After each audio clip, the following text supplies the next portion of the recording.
Carnapping, kidnapping, gun running, assassination. Ilan lamang ito sa mga illegal at mga krimeng kinasasangkutan ng isa sa mga kilabot na gang sa Pilipinas na nagsimulang maghasik ng lagim pagsapit ng dekada 90, ang Waray-Waray Gang.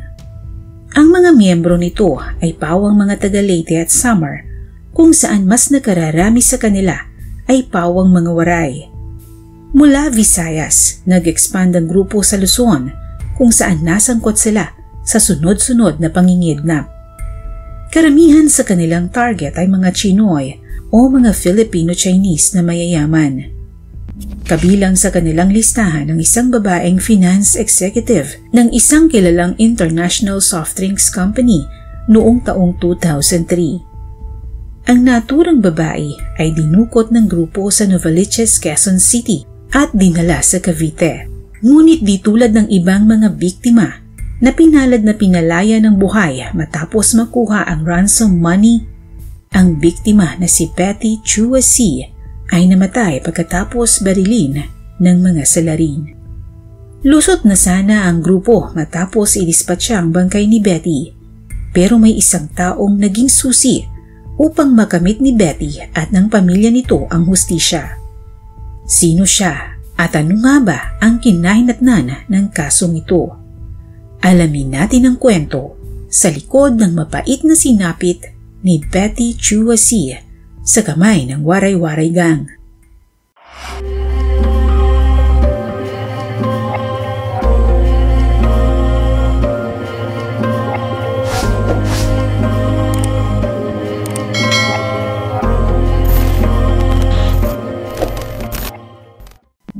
Masipag at matalinong mag-aaral kung ilarawan ng kanyang inang si Maria, ang anak na si Betty Chua C, ang nag-iisa niyang anak na babae.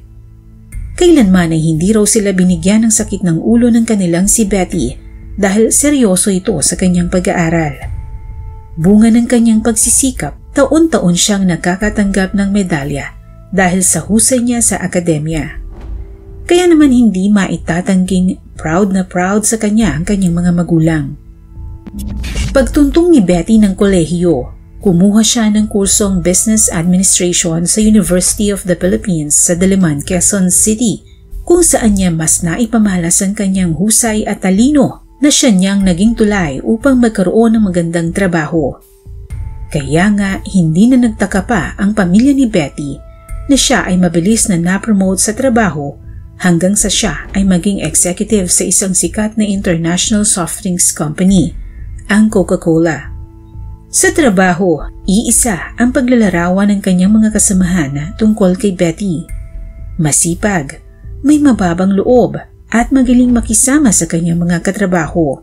Kaya nga, wala sa kanilang hinagap na ang tulad niya ay sasapitin ang kalunos-lunos na trahedyang halos nagpaguho sa mundo ng kanyang pamilya. Bandang 6:30 ng umaga ng November 17, 2003, higit 2 dekada na ang nagkakalipas.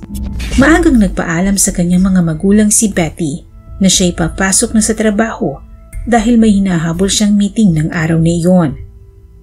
Habang binabagtas ni Betty ang kahabaan ng sitio gitna sa Novaliches, Quezon City, may ilang kilometro lamang ang layo mula sa kanilang bahay. Ikinabigla nito ang pagkat sa kanya ng 2 sasakyan na may mga lulang armadong kalalakihan. Sa mga sandaling iyon, alam ni Betty na nasa panganib ang kanyang buhay, kaya kahit kinakatok siya ng mga ito, ay hindi niya binubuksan ang pintuan ng sasakyan. Sunod-sunod na pinaputokan ng baril ng isa sa mga armadong lalaki ang pinto ng sasakyan ni Betty, dahilan upang mabuksan ito. Sa kasamaang palad, tinamaan si Betty sa kanang binti at nawalan ito ng malay. Sa puntong iyon ay kinarga na siya ng mga lalaki at inilipat sa Tamaraw FX na kulay puti. Dumiretso ang 2 sasakyan sa hideout ng grupo sa 13 Martires sa Cavite. Sa mga oras na iyon, walang kamalay-malay ang mga magulang ni Betty sa sinapit ng anak hanggang sa makatanggap sila ng tawag mula sa mga kumidnap kay Betty. Parang pinagsakluban ng langit at lupa ang pakiramdam ng mag-asawa. Dagdag pa ang napakalaking ransom na hinihingi ng mga kidnapper na may halagang 10 million pesos. Ganun pa man, nakahanda ang pamilya ni Betty na ibigay ang halagang hinihingi sa kanila kapalit ang buhay ng kanilang anak kahit pa magbenta sila ng mga ari-arian. Ngunit lingid sa kaalaman ng pamilya ni Betty na nagsisimula pa lamang ang kalbaryong kanilang haharapin. Kidnap for ransom sana ang balak ng mga dumukot kay Betty.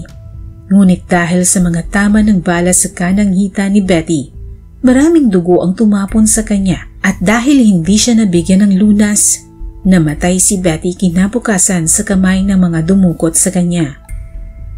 Nang mga sandaling iyon, natagpuan na ng mga pulis ang sasakyan ni Betty na iniwan ng mga salarin sa biyak na bato sa Quezon City.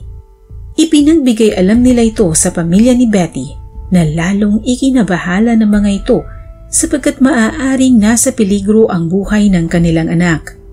Kaya naman naghintay sila sa susunod na tawag ng mga dumukot kay Betty. Ngunit ang ikalawang tawag ng mga ito ay hindi na nasundan pa, kaya lalo silang nag-alala para sa buhay ng kanilang anak. Dahil patay na ang kanilang biktima, hindi na makahingi ng ransom ang mga ito sa pamilya Chua C, kaya nagdesisyon ng grupo na idispatcha na ang bangkay ni Betty. Ibinalot nila ito at saka inilagay sa isang itim na garbage bag at saka nila ito itinapon. Kinabukasan, November 18, 2003, natagpuan ng isang security guard ang bangkay ni Betty sa Macapagal Avenue sa Pasay City na nakabalot ng trash bag. Agad itong naipagbigay alam sa mga pulis at nailipat ng funeraria sa Parañaque.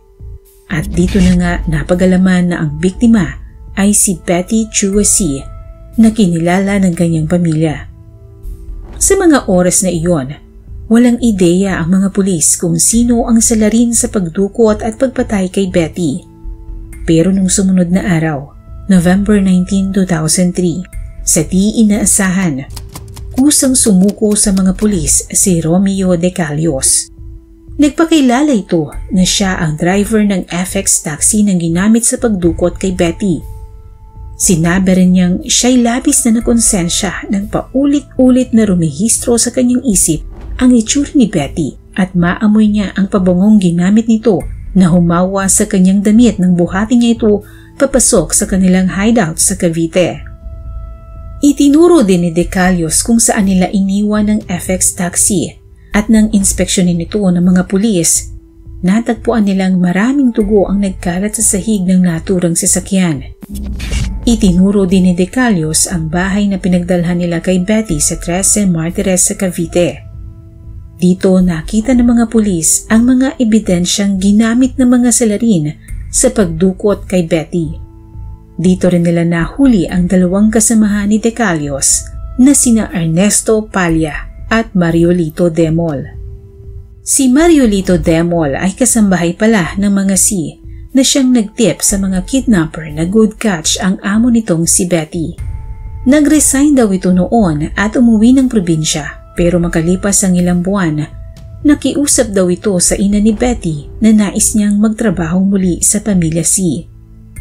Ayaw na sana ng ina ni Betty na muling kunin si Mariolito. Ngunit nakiusap si Betty na kunin na lamang itong muli. Pero makalipas ang halos 5 taon, ito pala ang balak ni Mariolito sa kanyang mga amo. Sa di inaasahan, isa pang salarin ang sumuko sa mga otoridad na si Ramil Victoriano. Itinuro din ito ang dalawa pang kasamahan na siyang bumaril kay Betty, sina Superable at Cortisa. Kasunod nito, isa-isa nang nalaglag sa kamay ng mga otoridad ang halos 20 suspect na may kinalaman sa pagdukot at pagkakapatay kay Betty na pawang mga miyembro ng notorious na Waray-Waray Gang. Dahil ikilalang matinik na sindikato ang Waray-Waray Gang, humingi ng tulong ang pamilya C sa Movement for the Restoration of Peace and Order o MRPO, isang non-government organization o NGO na tumutulong sa mga biktima ng mga karumal-dumal na krimen.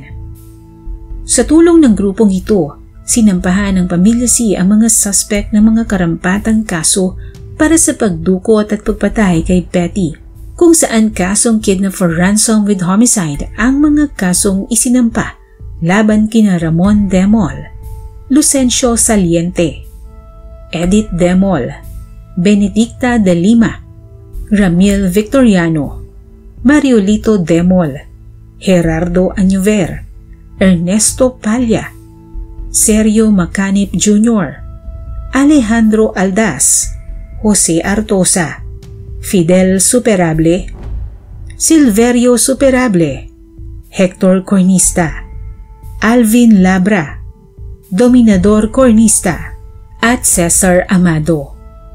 Ganun pa man, hindi naging madali ang pagkamit ng hustisya ng pamilya C dahil tumagal ang halos 6 na taon ang paglilitis sa kasong ito.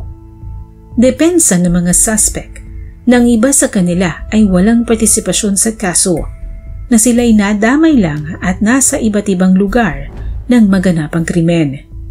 Ngunit ito'y hindi pinanigan ng korte. At noon ngang 15 ng Disyembre taong 2009, ibinaba ng korte ang hatol laban sa mga akusado, kung saan lahat sila ay pinatawan ng parusang habang buhay na pagkabilanggo nang walang posibilidad ng parole. Sagad hanggang buto ang galit ng pamilya C sa mga lumapastangan kay Betty. Kaya naman kahit na lumipas ang ilang taon mula nang mahatulan ng mga salarin, hindi pa rin nila matanggap ang sinapit nito sa kamay ng waray-wari gang. At para sa mga magulang ni Betty, kulang ang sentensyang habang buhay na pagkabilanggo lamang. Dahil para sa kanila, buhay ang inutang, kaya buhay din dapat ang maging kabayaran. Ayon pa sa mga magulang ni Betty, kahit nakakulong na ang mga gumawa noon sa kanilang anak, hindi pa rin nila madama ang pagpapatawad sa mga ito.